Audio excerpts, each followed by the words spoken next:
আসসালামু আলাইকুম এভরিওয়ান। আমাদের ছাগলের খামারের কাজ ধীরে ধীরে এগিয়ে যাচ্ছে। তো আমাদের এখন আজকে ফ্লোর ঢালাইয়ের কাজ চলতেছে এবং তারপরে হচ্ছে আমরা মাছার কাজ করবো দুদিন পরে, ফ্লোরটা শুকানোর পরে। তাই হয়তো আপনারা বলতে পারেন যে আমি যেহেতু মাছায় ছাগল রাখবো তাহলে কেন ফ্লোর ফাঁকা করতেছি, কারণ এটা তো না করলেও চলে। তো এটা কেন করতেছি সেটা ইনশাল্লাহ পুরো ভিডিও আপনারা দেখেন, দেখলে জানতে পারবেন।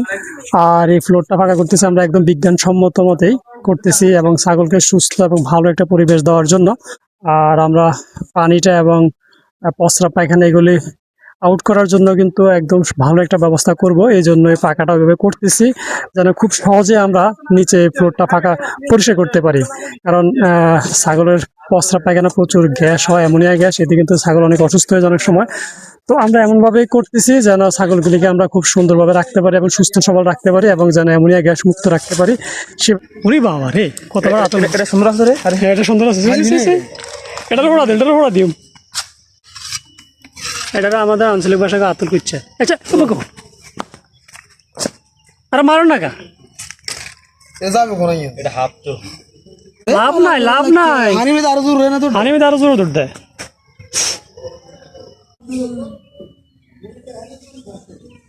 এটা ফোড়া দিয়ে এলাম।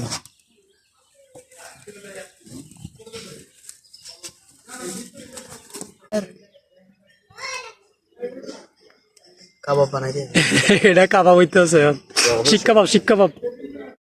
আপনারা এই যে যে ঘরটা দেখতেছেন, এটাতে আমি আগে মুরগি পালন করতাম। তো এখন মুরগি ছেড়ে আমি ছাগলের খামার শুরু করতেছি।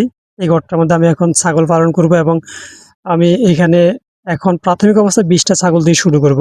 ব্ল্যাক বেঙ্গল ছাগল 19টা পাঁঠি রাখবো এবং একটা পাঁঠা রাখবো। তো পাঁঠাটা আমি কি ক্রস নেই নাকি বিটল নেই না শিউরি নেই, এখন আসলে শিওর না।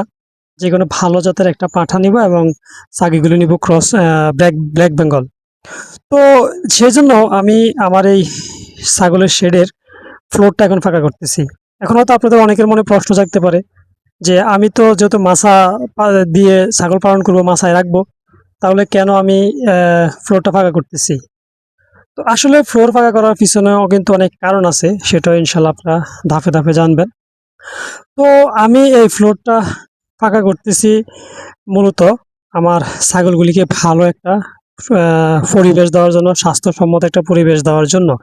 সেটা আপনি আসলে শুধু ছাগলের খামার না, আপনি ছাগল বলেন, মুরগি বলেন বা গরু বলেন, হাঁস বলেন, যে কোনো কিছুই বলেন না কেন, আপনি যদি তাদেরকে ভালো একটা স্বাস্থ্যসম্মত পরিবেশ দিতে না পারেন, সেক্ষেত্রে আপনার খামারের পশুগুলিকে কিন্তু আপনি সুস্থ রাখতে পারবেন না।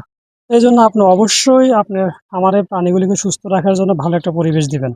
ঠিক আছে, আপনি যদি তাদেরকে স্যাঁতসেঁতে পরিবেশ দেন, ঠিক আছে, ভিজা পরিবেশ দেন, তাহলে কিন্তু অসুস্থ হয়ে যাবে। তো এই জন্য ছাগলের ক্ষেত্রে কিন্তু যদি আপনি এইভাবে ফ্লোরে পালন করেন বা খালি এমনি পালন করেন, তাহলে কিন্তু আপনার ছাগলগুলি অসুস্থ হয়ে যায়। কারণ ওরা প্রস্রাব করবে, পায়খানা করবে। এই প্রস্রাব পায়খানার মধ্যে ওরা যদি থাকে, তাদের শরীরে ভিজে যাবে। এতে কি হবে, আপনার এই ছাগলগুলি ঠান্ডা লেগে যাবে। ঠান্ডা লেগে ওদের নিউমোনিয়া হয়ে যাবে। নিউমোনিয়া থেকে কিন্তু পিপিআর রোগ হয়ে যাবে। আর একবার যদি পিপিআর হয়, তাহলে কিন্তু আপনি যত চেষ্টাই করুন না কেন ছাগলগুলিকে আর বাঁচাতে পারবেন না। ঠিক আছে, এই জন্য আপনি অবশ্যই আপনার খামারের পরিবেশ সুস্থ, একদম পরিষ্কার পরিচ্ছন্ন রাখবেন, শুকনো রাখবেন, যেন আপনার ছাগলগুলি একদম ভালো একটা পরিবেশ পায়।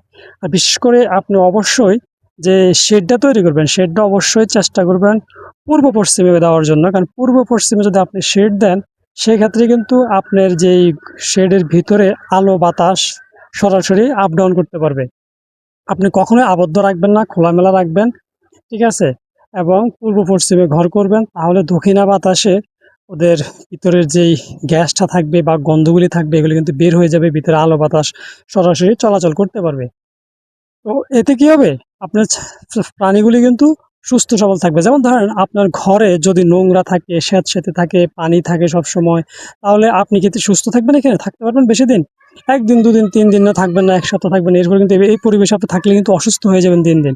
ঠিক প্রাণীর ক্ষেত্রেও তেমন। আপনি যদি ছাগলকে স্যাঁতসেঁতে ঘরে রাখেন, স্যাঁতসেঁতে মেজের মধ্যে রাখেন, ভিজা মেজের মধ্যে রাখেন, পায়খানা প্রস্রাবের মধ্যে রাখেন, তাহলে কিন্তু এগুলো একটা সময় আস্তে আস্তে অসুস্থ হয়ে যাবে। অসুস্থ হয়ে কিন্তু প্রাণীগুলি মারা যাবে, আপনি বড় ধরনের লসের সম্মুখীন খাবেন। এই জন্য সবসময় ফ্লোরটাকে শুকনো রাখবেন, ফ্লোরটা করবেন। আর ফ্লোর করলে সুবিধা হচ্ছে ওরা যেহেতু আমি মাছায় রাখবো, মাছা রাখার ফলে ওরা তো মাছাটা আমি সবসময় পরিষ্কার রাখবো। আপনারা অবশ্যই সবসময় মাছা পরিষ্কার রাখবেন। পরিষ্কার রাখলে আর মাছাটা যদি হয় এই 1 ইঞ্চি করে গ্যাপ দিব, তাহলে এই গ্যাপ দিয়ে কিন্তু পায়খানা ফসল নিচে পড়ে যাবে। আর নিচে পড়ে গেলে যদি মাটি থাকে সেই ক্ষেত্রে কিন্তু প্রস্রাব পড়ে, পায়খানাগুলি পড়ে মাটিটা ভিজে কাদা হয়ে যাবে, স্যাঁতসেঁতে হয়ে যাবে। তখন আপনি গেলে সহজে কিন্তু এটা পরিষ্কার করতে পারবেন না। এতে কি হবে, আপনার ভিতরে কিন্তু এগুলি পচে গলে অ্যামোনিয়া গ্যাস হয়ে যাবে, একটা দুর্গন্ধ ছড়াবে, একটা স্যাঁতসেঁতে পরিবেশ হবে। এতে কিন্তু ছাগল অসুস্থ হয়ে যাবে। আর যদি পাকা করে দেই তাহলে কি হবে, পায়খানা প্রস্রাবগুলি নিচে পড়বে। নিচে পড়ার কারণে আপনি চাইলে কিন্তু খুব সহজেই পায়খানা প্রস্রাবগুলিকে ওখান থেকে বের করে ফেলতে পারবেন, এবং পানি মেরে আপনি কিন্তু চাইলে খুব সহজেই ফ্লোরটাকে ধুয়ে ফেলতে পারবেন। আর ফ্লোরটা যদি আপনি ডেইলি সকাল বিকাল 2 বেলা এগুলি পরিষ্কার রাখেন, তাহলে ইনশাল্লাহ এটুকু বলতে পারি যে আপনি কখনোই আপনার ছাগল অসুস্থ হবে না। মানে হবে, অসুস্থ হবে না তা না, কিন্তু ওই যে অত বেশি অসুস্থ হবে না, বা দেখা গেছে এই যে ঠান্ডাজনিত সমস্যাগুলি কম হবে। ঠিক আছে, কারণ যেহেতু অ্যামোনিয়া গ্যাস হবে না, কারণ অ্যামোনিয়া গ্যাস প্রত্যেকটা প্রাণীর জন্য খুবই খারাপ একটা অবস্থা। কারণ অ্যামোনিয়া গ্যাস হলে ছাগল বলেন, গরু বলেন, মুরগি বলেন, এরা অসুস্থ হয়ে যায়, ঠান্ডা লেগে যায়, নাক দিয়ে পানি পড়ে। তো এই জন্য আপনি অবশ্যই অ্যামোনিয়া গ্যাস মুক্ত রাখতে হবে। আর আপনি যদি ছাগলের খামার দিয়ে লাভবান হতে চান, সেক্ষেত্রে অবশ্যই অবশ্যই আপনাকে এই বিষয়টা মাথায় রাখতে হবে যে কোনোভাবেই যেন ছাগলের ঠান্ডা না লাগে। ঠিক আছে, ঠান্ডা লাগলেই কিন্তু ছাগলের একটা সময় নেমোনিয়া হয়ে যায়। নিউমোনিয়া হয়ে গেলে কিন্তু পিপিআর হয়ে যাবে, এতে কোনো ভুল নেই। আর পিপিআর হলেই কিন্তু আপনার ছাগলকে বাঁচানো টাফ হয়ে যাবে, কারণ পিপিআর হলে আর বাঁচানো যায় না। এখন হয়তো আপনি বলতে পারেন যে আপনি তো ছাগল পালন করেন না এখনো, তাহলে আপনি কিভাবে জানেন? ভাইরে, আপনি ছাগল পালন করেন বা যে কোনো খামার যেটাই করেন, সেটা করার আগে আপনাকে আগে প্রাথমিক ধারণাগুলি নিতে হবে, অভিজ্ঞতা অর্জন করতে হবে। যেমন আমি ছাগলের খামার দেবো বলেই তো দীর্ঘদিন ধরে কিন্তু এগুলিকে রিচার্জ করতেছি, বিভিন্ন খামারের সাথে কথা বলি, অনলাইন অফলাইন বিভিন্নভাবে এগুলিকে রিচার্জ করতেছি। রিচার্জ করে কিন্তু আমি এগুলো জানতেছি। এই যে আমি শেডের নিচে ফাঁকা করলাম, আমি কি নিজে জানতাম আগে ফাঁকা করতে হবে? কারণ আমার তো মনে ছিল যে হ্যাঁ, যেহেতু আমি মাছা করবো তো ফাঁকার দরকার নাই, কিন্তু আমি আসলে রিচার্জ করে জানতে পারলাম যে না, আসলে ফাঁকা করলে সুবিধা আছে, পরিষ্কার করতে সহজ। তো বন্ধুরা চলেন আপনাকে একদম প্র্যাকটিক্যাল এখন দেখাবো যে আমি এই যে আমার এই ছাগলের শেডের ফ্লোরটাতে ফাঁকা করলাম, কিভাবে ফাঁকা করলাম।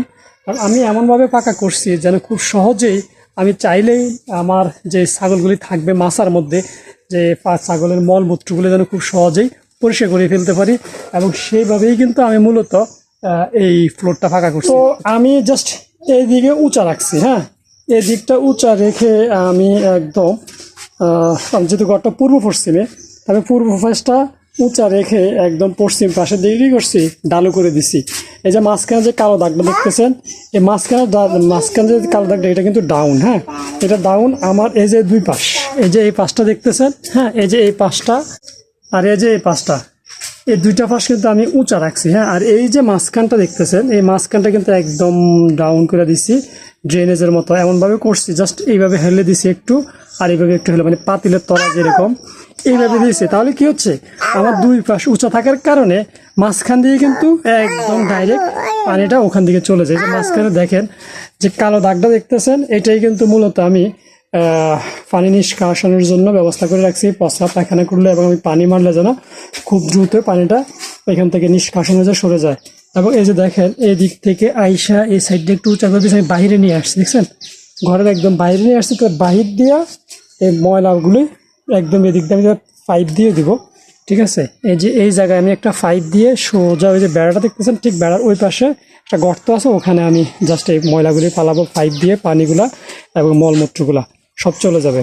এইভাবে আপনারা অবশ্যই আপনার ঘরের ফ্লোরগুলি ফাঁকা করবেন, তাহলে দেখবেন যে খুব সহজ এবং খুব দ্রুত পানি চলে যাবে, প্রস্রাব পায়খানাগুলি চলে যাবে, এবং পানি মারলে এবং পানি চলে যাওয়ার পরে ফ্লোরটা কিন্তু খুব দ্রুত শুকিয়ে যাবে। আপনি ঘর যত শুকনো রাখবেন, তত এই ঠান্ডা, পিপিআর, নিউমোনিয়া এগুলো থেকে কিন্তু খুব সহজে আপনি ছাগলকে রক্ষা করতে পারবেন।